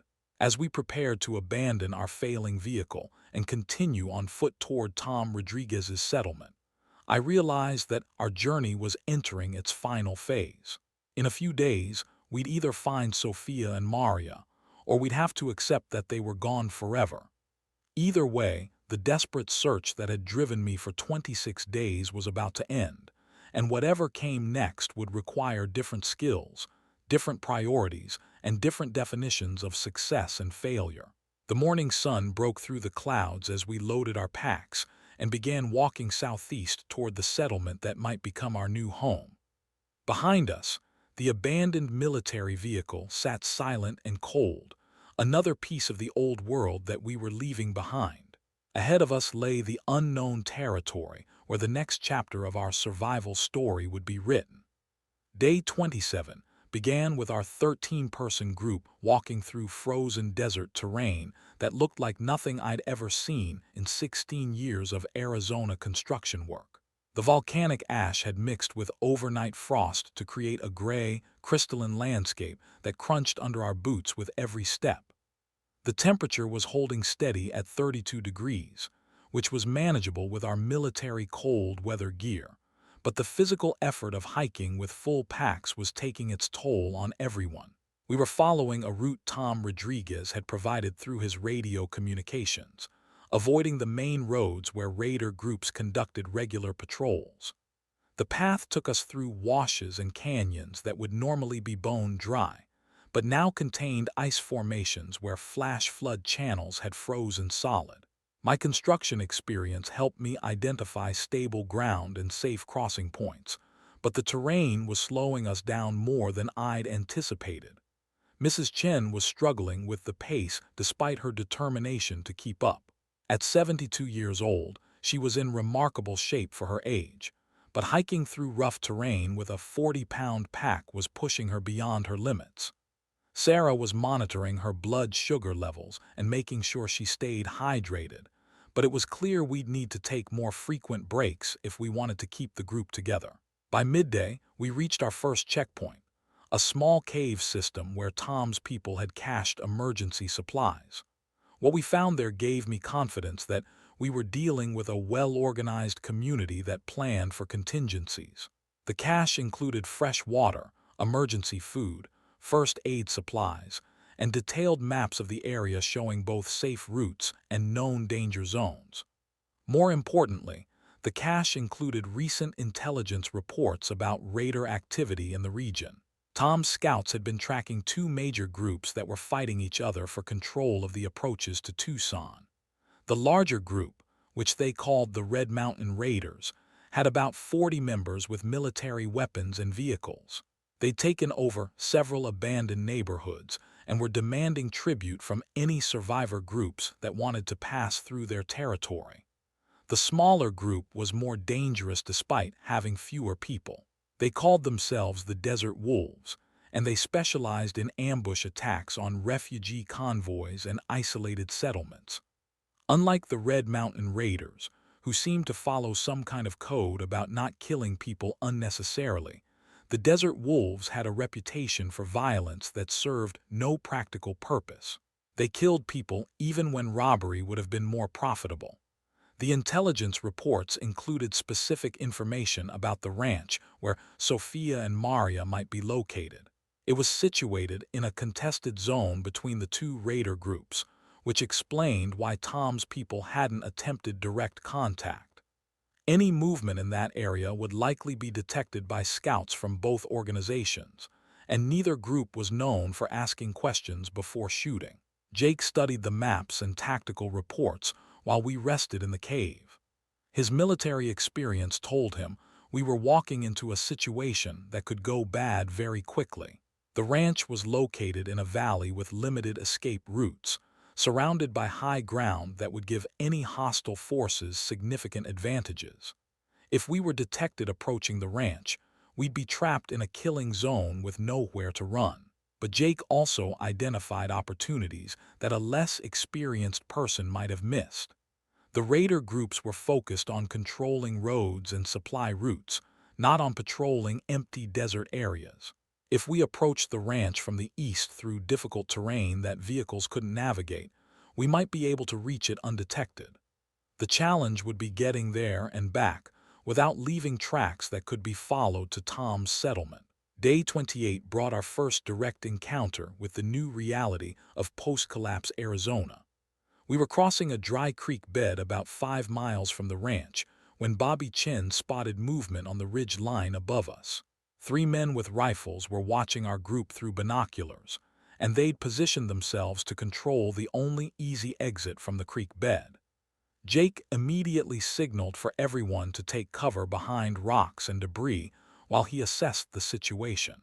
The men above us weren't wearing any kind of uniform or identification, but their equipment and positioning suggested they were experienced at this kind of ambush. They had the high ground, superior firepower, and enough patience to wait for us to make the first move. I made the decision to try communication before anyone started shooting. Using the emergency radio Tom had given us, I broadcast on the frequency his people used for peaceful contact with other groups. I identified our group as refugees seeking passage to the settlement near the hot springs, and I offered to pay a reasonable toll for safe passage through their territory. The response came back in a voice that was calm but absolutely cold. The speaker identified himself as Marcus Webb, leader of a Desert Wolves patrol. He said they weren't interested in tolls or negotiations. They wanted our weapons, our supplies, and our vehicles. When I explained that we were traveling on foot with minimal equipment, Marcus laughed and said that made things simpler. They'd take what we had and leave us to freeze in the desert. That's when I learned something important about leadership in extreme situations. Sometimes the right decision isn't the safe decision or the smart decision, but the decision that maintains your group's unity and morale even when the odds are against you. I told Marcus Webb that we weren't giving up our supplies and we weren't dying in his desert. If he wanted what we had, he'd have to come down and take it. The firefight that followed lasted less than 10 minutes, but it felt like hours. Jake's military training and our defensive positions among the rocks gave us significant advantages despite being outnumbered and outgunned. More importantly, we were fighting for our lives and our future, while they were just looking for easy targets. When Marcus Webb went down with a bullet in his shoulder, the other 2 Desert Wolves retreated rather than continue a fight that had become more expensive than profitable. After the shooting stopped, we found ourselves in possession of 2 additional rifles and several magazines of ammunition. More significantly, we'd captured Marcus Webb alive, and he had information we needed about conditions at the ranch. Under questioning from Jake, who knew exactly how to extract intelligence from hostile prisoners. Marcus revealed that the ranch was occupied by a small group of refugees who'd been there for about 2 weeks. Marcus described a woman and a young girl matching Sophia and Maria's descriptions, along with 3 other adults who seemed to be protecting them. The desert wolves had been planning to raid the ranch within the next few days, but they'd been waiting for the right opportunity to avoid casualties among their own people. Marcus seemed genuinely surprised that anyone cared enough about the refugees to fight for them. We left Marcus tied up with enough supplies to survive until his people found him, along with a message that any attempt to follow us or attack Tom's settlement would result in more serious consequences. Jake said this was standard military practice for dealing with hostile forces when you couldn't afford to guard prisoners, but didn't want to escalate the conflict unnecessarily. Day 29 was when we finally reached the ranch where my search for Sophia and Maria would either end in reunion or heartbreak. The building was a typical Arizona ranch house from the 1970s, built low and spread out with thick walls designed to handle extreme heat. It had been modified with defensive improvements including boarded windows, with firing ports and barriers made from farm equipment and construction materials. I approached the ranch alone, while the rest of the group provided overwatch from concealed positions in the surrounding hills. My construction background helped me identify safe approaches that avoided obvious fields of fire, and my experience with building security systems told me where the defenders would most likely be positioned. The modifications to the ranch showed that whoever was inside understood defensive tactics and had access to tools and materials. When I got within 50 yards of the main building, a voice called out from behind one of the defensive barriers. A man's voice, older and cautious, demanding that I identify myself and explain what I wanted. I called back that I was looking for Maria and Sofia Rivera, that I was Sophia's father, and that I'd traveled from Phoenix with a group of survivors seeking to join Tom Rodriguez's settlement. The silence that followed seemed to last forever. Then I heard a voice that made my heart stop. Sophia's voice, older and more serious than I remembered, but unmistakably my daughter. She was asking the adults if it was really safe to let me approach, if they were sure this wasn't some kind of trap by the raider groups that had been threatening them. When the ranch door finally opened, I saw Sophia and Maria together for the first time since July 15th. They were thinner than I remembered, and their faces showed the strain of 29 days of constant fear and uncertainty. But they were alive, they were unharmed, and they were together. Sophia ran toward me with tears in her eyes, and for the first time since the world ended, I felt like maybe we could survive whatever came next. The 3 adults protecting them were Frank Castellanos from my original road crew, along with 2 people I didn't recognize. Frank explained that he'd reached Tucson on day 12 and found Maria and Sophia at an emergency shelter that was being overrun by desperate refugees. He'd convinced them to leave the city with him and search for a more secure location where they could wait for me to find them. Maria told me about their journey from Tucson to the ranch, and it was clear they'd faced dangers and made difficult decisions that had changed all of them. Sophia, who had been a protected 12-year-old when this crisis began, was now helping with security watches and making tactical decisions about group safety. Maria had learned to shoot and was teaching basic medical care to other survivors they'd encountered. But their situation was more precarious than it appeared. Frank explained that the ranch had no reliable water source, limited food supplies, and no long-term plan for surviving the winter. They'd been preparing to leave within the next few days, even before the desert wolves' threat became serious. The reunion I'd dreamed about for 29 days was happening, just as Sophia and Maria were facing their own crisis about where to go and how to survive. Day 30 brought a decision that would affect everyone in both our groups. I had to choose between staying at the ranch and trying to defend it against raider attacks, or convincing Sophia and Maria to abandon the position they'd held for 2 weeks and travel with us to Tom Rodriguez's settlement.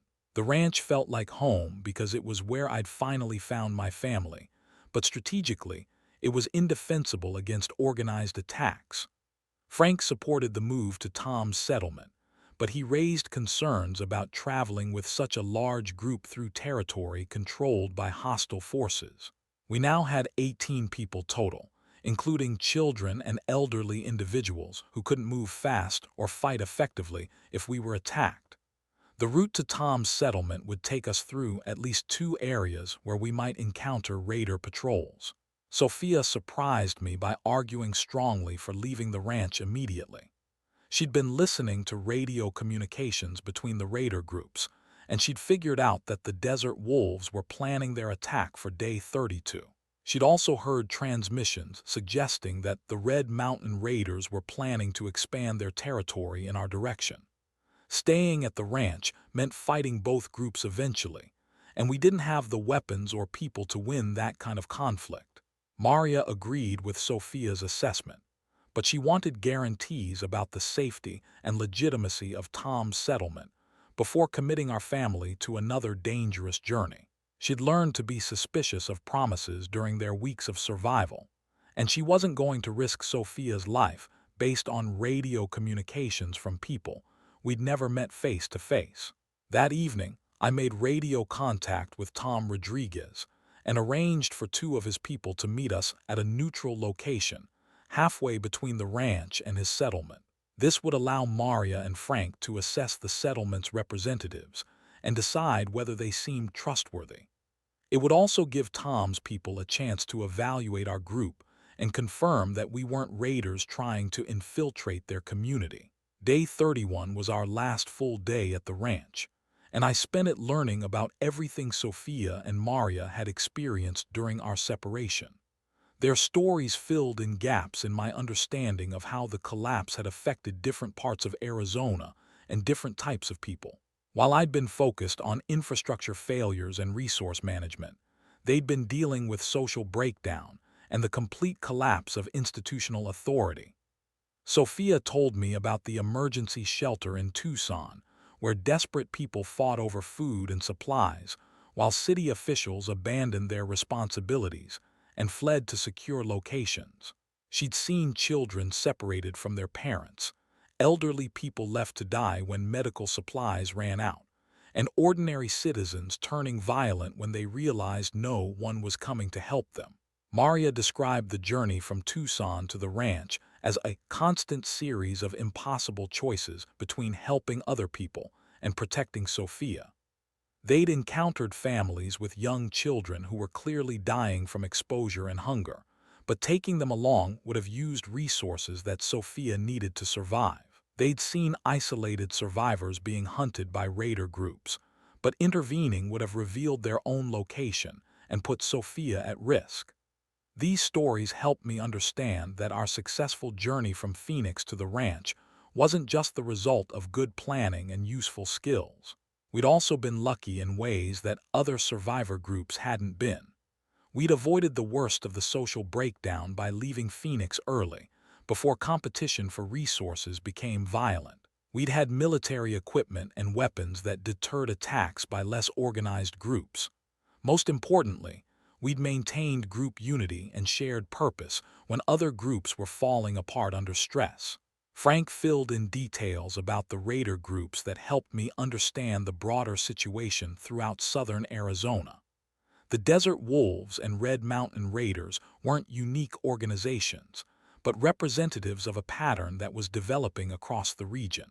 As government authority collapsed and infrastructure failed, armed groups were emerging to fill the power vacuum. Some were genuinely trying to provide security and order. Others were simply taking advantage of the chaos to rob and intimidate weaker groups. The meeting with Tom Rodriguez's representatives took place on day 32 at an abandoned gas station, exactly halfway between the ranch and the settlement. Tom sent his deputy leader, a woman named Dr. Jennifer Walsh, along with their head of security, a man called Dave Martinez. Both were obviously competent, well-equipped, and genuinely committed to building a sustainable community rather than just surviving day to day. Dr. Walsh was a former emergency room physician who'd been working to establish medical facilities for the network of survivor settlements throughout the region. She was impressed by Sarah's nursing background and excited about the possibility of adding someone with her skills to their medical team. Dave Martinez was a retired police officer who'd been coordinating security cooperation between friendly settlements and organizing intelligence gathering about raider activities. More importantly, both representatives were interested in our skills and experience rather than just our supplies and weapons. Dr. Walsh wanted to know about my infrastructure knowledge and how it might help them expand their settlement's capacity. Dave was interested in Jake's military background and whether he'd be willing to help train defensive forces for the network of allied communities. After several hours of discussion, Maria was satisfied that Tom's settlement was legitimate and that joining them would give Sophia better prospects for long-term survival than trying to continue on our own. Frank was convinced by their descriptions of the settlement's food production capabilities and their plans for rebuilding sustainable technology. Most importantly, Sophia was excited about the possibility of living in a community with other children and the chance to continue her education. The formal decision to join Tom Rodriguez's settlement was made unanimously by all 18 members of our combined group. We'd spend day 33 traveling to the settlement, and we'd begin the process of becoming permanent members rather than just refugees seeking temporary shelter. Dr. Walsh and Dave Martinez agreed to escort us personally to ensure we didn't encounter problems with raider patrols during the journey. As we prepared to leave the ranch on the morning of day 33, I realized that my role as a leader was changing again. During the crisis in Phoenix, I'd been focused on immediate survival and escape. During the journey south, I'd been navigating between competing priorities and keeping the group together under extreme stress. Now I'd be helping to build something permanent, using my construction skills to create infrastructure that could support a growing community for years or decades. Sophia asked me that morning whether I thought we'd ever see Phoenix again, whether the cities would ever be rebuilt, whether life would ever return to the way it had been before July 15th. I told her the truth. The old world was gone forever, and we were now part of building a new world that would be different in ways we couldn't predict. But the skills we'd learned and the relationships we'd built during the worst 33 days in human history would be the foundation for whatever came next. The convoy that left the ranch that morning included 3 vehicles provided by Tom's settlement, carrying all 18 survivors plus our escorts and the supplies we'd accumulated during our journey. As we drove away from the ranch where I'd finally found my family, I looked back one last time at the building that had sheltered Sophia and Maria during the worst of the crisis.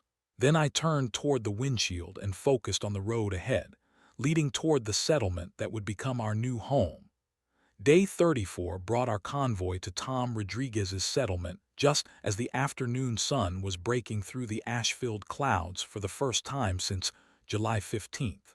The settlement was built around a natural hot spring in a valley that provided protection from the worst of the volcanic winter winds.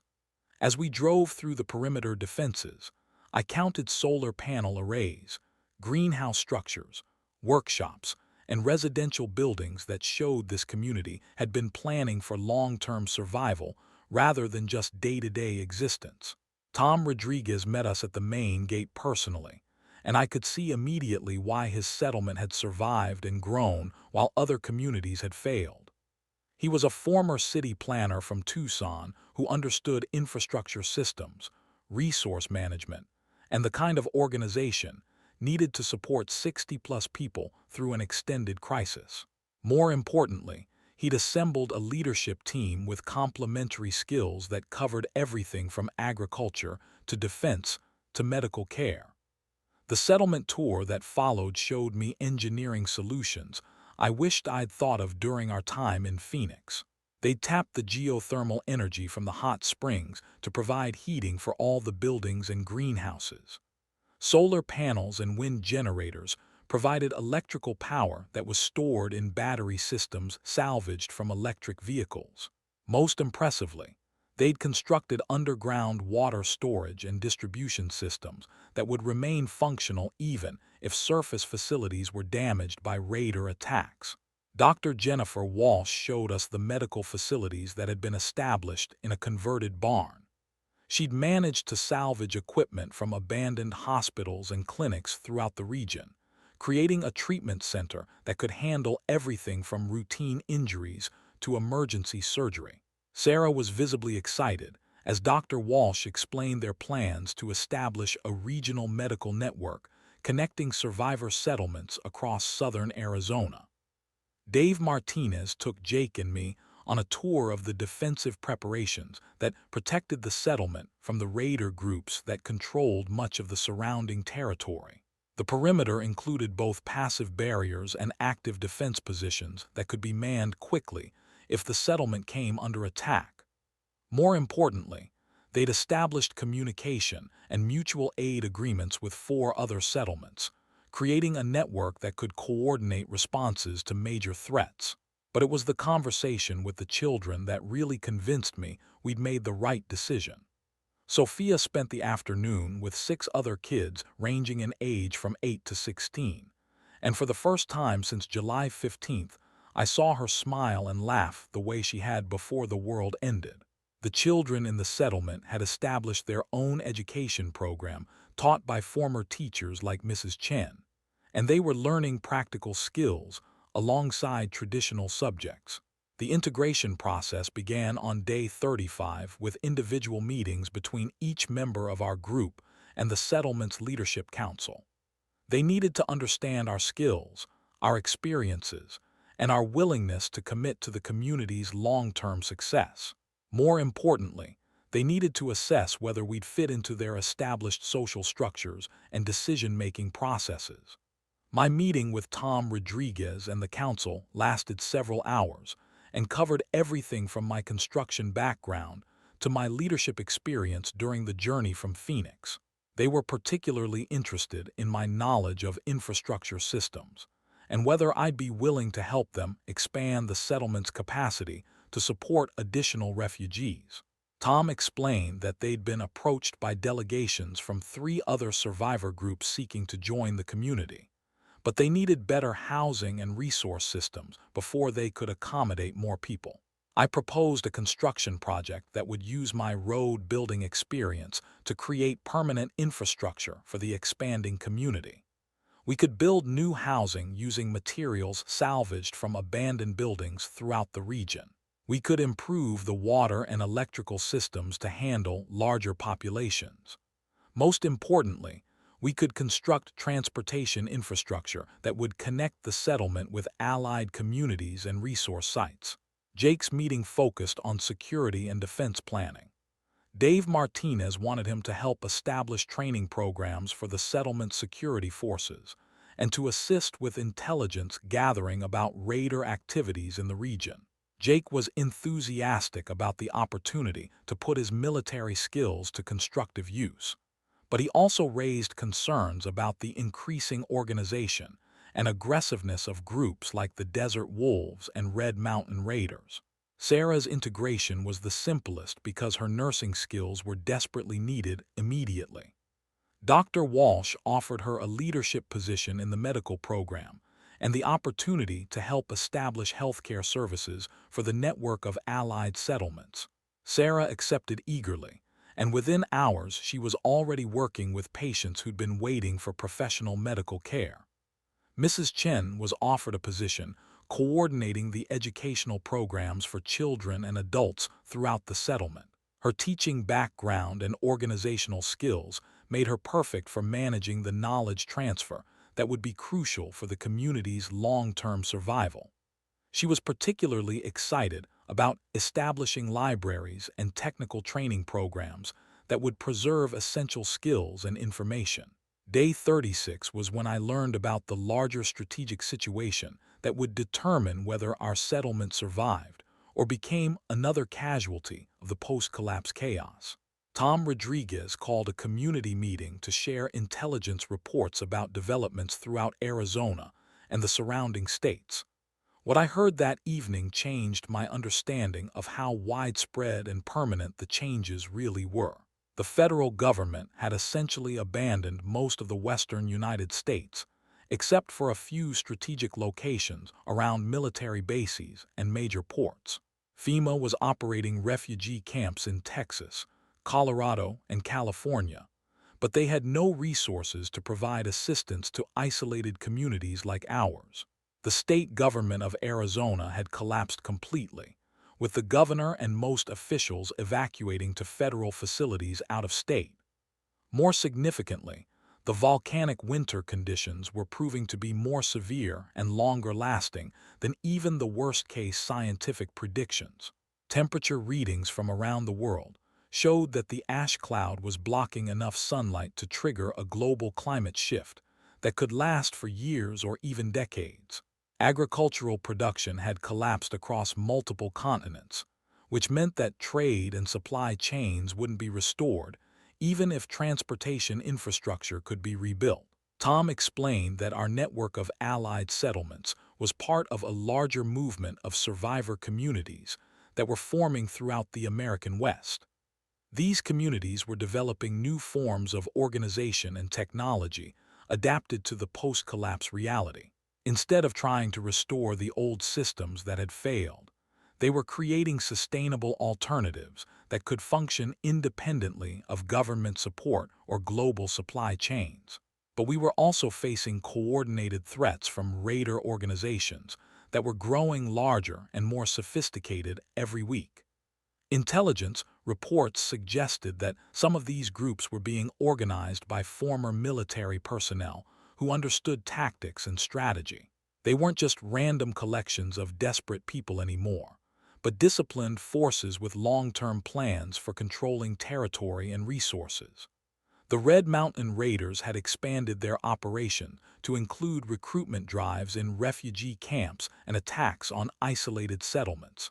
They were offering protection and resources to communities that agreed to pay tribute, while systematically destroying groups that refused to submit. According to Dave Martinez's intelligence network, they were planning a major offensive against our region within the next few weeks. Day 37 brought news that confirmed our worst fears about the regional security situation. Radio communications intercepted by our intelligence network revealed that the Red Mountain Raiders and two other major raider organizations were coordinating their operations for the first time. Instead of competing with each other for territory and resources, they were planning to divide the region among themselves and eliminate any communities that refused to submit to their authority. This development meant that our settlement's defensive strategy needed to change immediately. Instead of preparing to repel raids by small groups looking for easy targets, we now had to plan for sustained attacks by organized forces with military weapons and tactics. Tom Rodriguez called an emergency meeting of the Leadership Council to discuss our options, and the conversation that followed would determine whether we had any chance of surviving the next phase of the crisis. Jake argued that our best option was to coordinate with the other allied settlements to create a unified defense against the raider offensive. If we could establish communication and mutual support agreements with enough communities, we might be able to present a credible deterrent to the raider organizations. The key would be convincing other settlements to work together instead of trying to survive independently. Dave Martinez supported Jake's proposal, but pointed out the logistical challenges of coordinating defense among communities separated by hundreds of miles of hostile territory. We'd need secure communication systems, shared intelligence gathering, and the ability to move people and resources quickly between settlements under attack. Most importantly, we'd need leaders who could make strategic decisions for the entire network rather than just their individual communities. Dr. Walsh raised a different concern that made me realize how much the situation had changed since we arrived at the settlement. She'd been in communication with medical personnel at other settlements, and they were reporting increasing numbers of people suffering from malnutrition, exposure-related illnesses, and psychological problems related to prolonged stress. The raider threat was serious, but the larger challenge was maintaining the health and morale of survivor communities through what could be years of extreme conditions. Tom Rodriguez asked me to coordinate the infrastructure improvements that would be necessary if our settlement was going to serve as a regional hub for the defensive network. This would mean expanding our housing capacity, improving our communication systems, and establishing supply depots that could support allied settlements throughout the region. It was exactly the kind of large-scale construction project I'd spent my entire career preparing for, but under conditions I'd never imagined. Day 38 was when I began the most important construction project of my life. Using detailed surveys of the settlement and surrounding area, I developed plans for infrastructure improvements that would transform our community from a temporary refuge into a permanent stronghold capable of supporting hundreds of people. The project would use my 16 years of road construction experience, but applied to building something entirely new rather than maintaining something that already existed. The first phase involved expanding the geothermal heating system to serve additional buildings and greenhouse facilities. This required understanding the underground thermal features of the area and designing distribution systems that would remain functional even if surface facilities were damaged.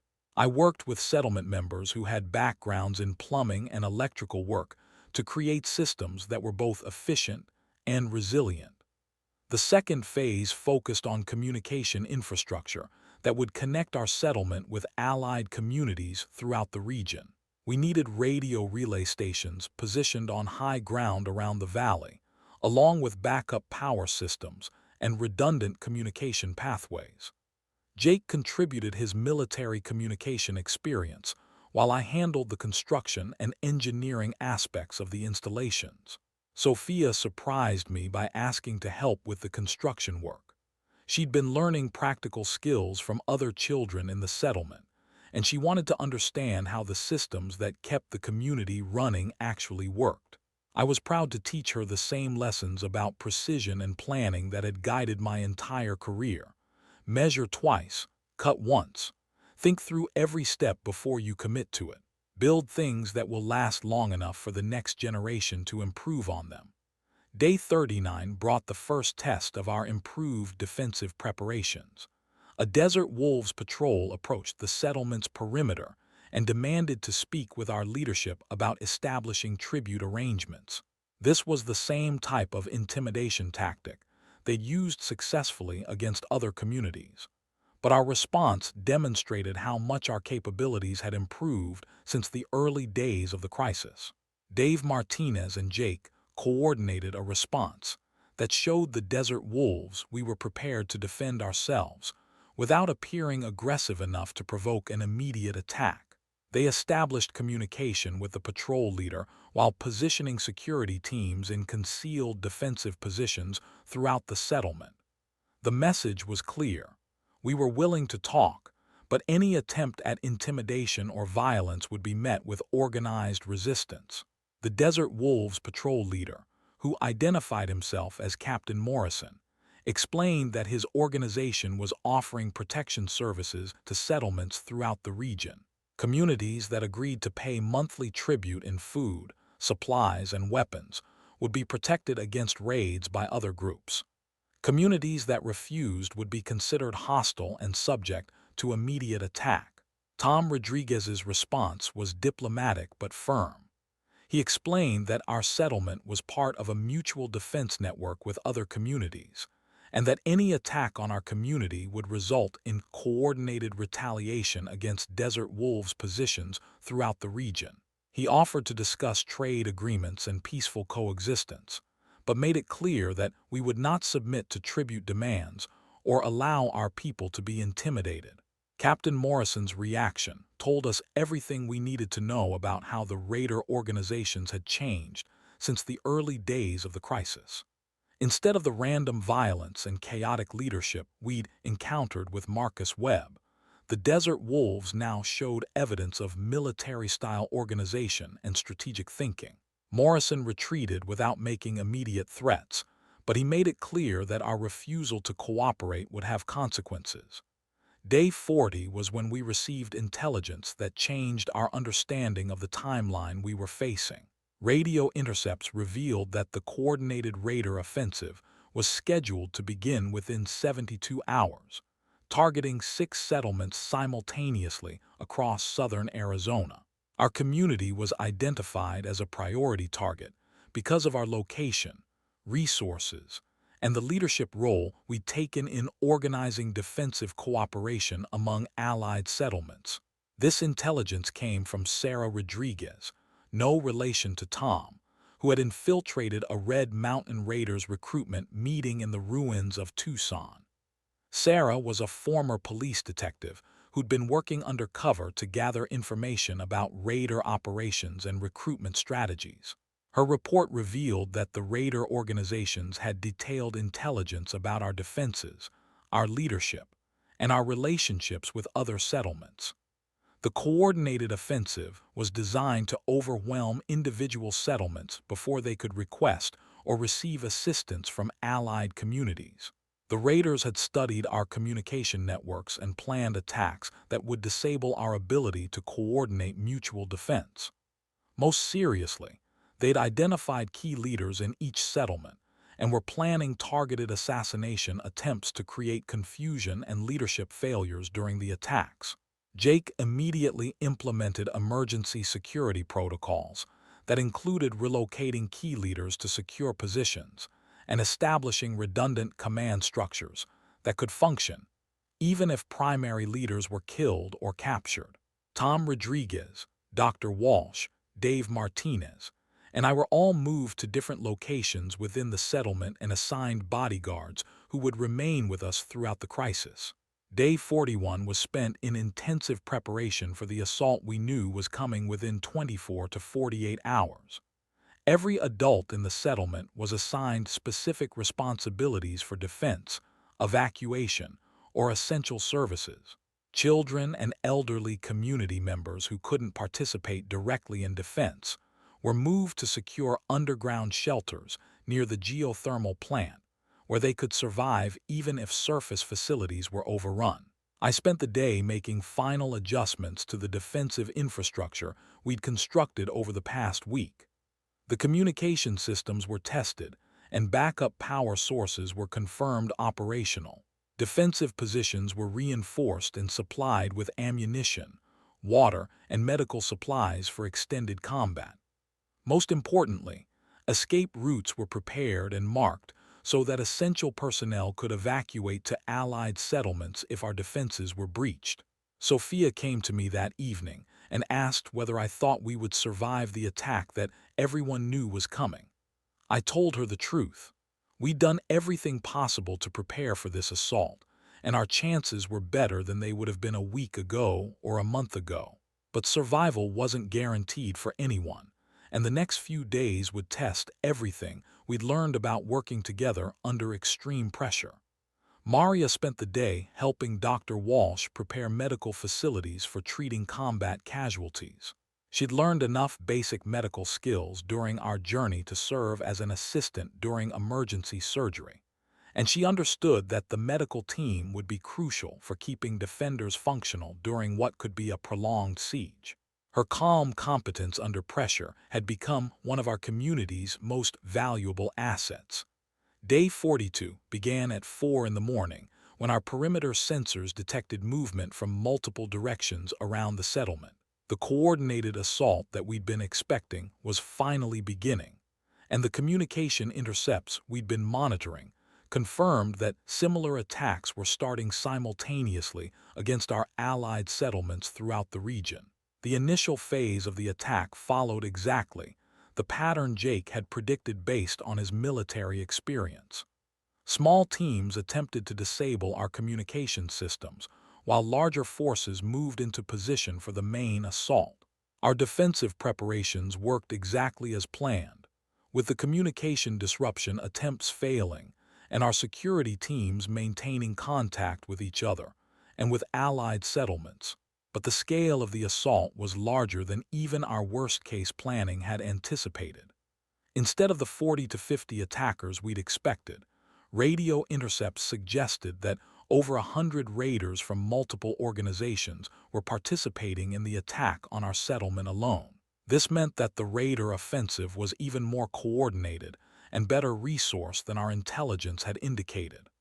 The fighting continued throughout day 42 and into the night, testing every system we'd built and every relationship we'd developed since forming our community. Our defensive positions held against repeated assaults, but we were taking casualties and using ammunition faster than we'd anticipated. Most critically, we were receiving reports that 2 of our allied settlements were under severe pressure and might not survive without immediate assistance.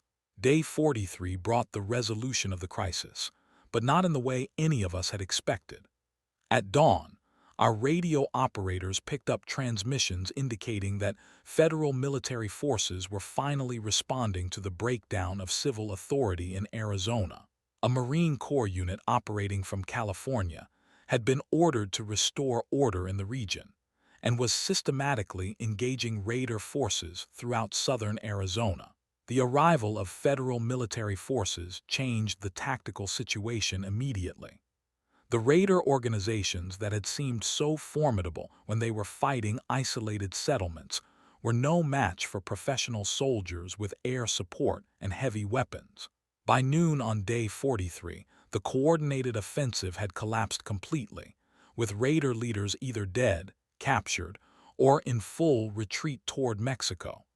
But the intervention also created new challenges for our network of survivor settlements. The Marines were under orders to evacuate civilians to federal refugee camps rather than supporting independent communities. They viewed our settlements as unauthorized groups that needed to be relocated to areas where the government could provide proper security and services. Tom Rodriguez spent day 43 in negotiations with the Marine Corps commander, trying to convince federal authorities that our network of settlements represented a successful model for post-collapse recovery that should be supported rather than dismantled. The outcome of these negotiations would determine whether everything we'd built over the past month would survive or whether we'd be forced to abandon our communities and start over in government-controlled refugee camps. The federal authorities were impressed by what our settlements had accomplished, but they were skeptical about our long-term viability without government support. They argued that the volcanic winter conditions would continue for years, that agricultural recovery would require coordinated national efforts, and that isolated communities would inevitably fail as resources became more scarce. Our response was based on everything we'd learned during 43 days of survival and community building. We'd proven that small communities with practical skills and cooperative leadership could maintain themselves even under extreme conditions. We'd developed sustainable technologies and resource management systems that didn't depend on global supply chains or federal support. Most importantly, we'd created social structures that maintained human dignity and mutual aid even when survival was uncertain. The negotiations continued into the evening of day 43, with federal authorities agreeing to allow our settlements to continue operating as pilot programs for post-collapse recovery. We'd receive limited federal support in the form of medical supplies and communication equipment, but we'd maintain our independence and our ability to make decisions about our own futures. As I sit here in this frozen Starbucks 43 days after the world ended, writing down everything that happened during the first phase of humanity's greatest survival challenge, I understand that our story is just beginning. The volcanic winter will continue for years. The infrastructure of the old world will never be fully restored. The communities we're building now will become the foundation for whatever civilization emerges from this crisis. But we've proven something important during these 43 days. Human beings can adapt to conditions that seem impossible. We can create new forms of organization when old institutions fail. We can maintain our humanity and our hope even when everything we've known disappears. The road construction skills that defined my old life have become the foundation for building a new world that my daughter will inherit. The radio beside me is crackling with transmissions from survivor communities across the American West. They're sharing information about successful techniques for food production, sustainable energy, and community organization. They're coordinating mutual aid and defense agreements. They're building the communication networks that will connect isolated settlements into a new form of civilization, adapted to the post-collapse reality. Sophia is helping other children establish educational programs that will preserve essential knowledge while developing new skills for the world they're inheriting. Maria is training medical assistants who will provide healthcare for communities throughout our region. Mrs. Chen is documenting everything we've learned so that future settlements can benefit from our experiences and avoid our mistakes. This broadcast will be transmitted on emergency frequencies to any survivor communities that can receive it. If you're listening to this message, you're not alone. There are thousands of communities like ours throughout the region, and we're working together to build something better than what we lost. The old world is gone forever, but the new world we're creating will be built on the foundation of human cooperation, practical skills, and the understanding that survival means helping each other rather than competing for scarce resources. The frozen Phoenix skyline outside this window represents the end of one chapter in human history, but it's also the beginning of another. We're not trying to restore what was lost. We're building something new that can survive and thrive in the world that exists now. That's the real lesson of these 43 days. Survival isn't about going back to the way things were. It's about moving forward to create something better.